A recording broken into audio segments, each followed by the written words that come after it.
चटकमटक अशी हे या ठिकाणी आपल्या सर्वांनी केलेली आहे. सर्वांच्या सहकारातून सर्वांच्या कष्टातून आणि सर्वांच्या परिश्रमातून अतिशय अप्रतिम चविष्ट अशी या भेळ जी आहे या ठिकाणी तयार झालेली आहे. आणि ही भेळ चाखण्यासाठी प्रत्येक जणांच्या तोंडाला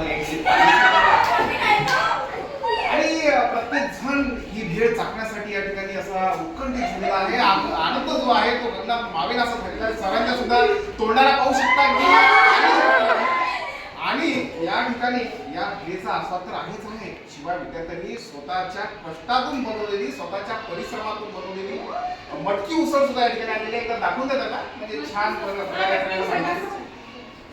आणि विद्यार्थी मित्रांनो असं सांगतो मी की प्रत्येक क्षणाला जगत राहा, खात राहा, जे आवडेल ते खात राहा आणि प्रत्येक जणांनी असा आनंद केला पाहिजे. छान प्रकारे या ठिकाणी अशी ही मटकी उसळ जी आहे ही विद्यार्थ्यांनी भरून आणलेली आहे. आणि या कौतुकाची खरंच त्यांना दाद द्यावी लागेल की या अगदी 12वी विज्ञान शाखेच्या विद्यार्थिनी आहेत आणि या सर्वांनी मिळून हे सगळं परिश्रमातून हा उपक्रम या ठिकाणी राबवलेला आहे. आणि काही विद्यार्थ्यांची नावं या ठिकाणी घेऊ इच्छितो.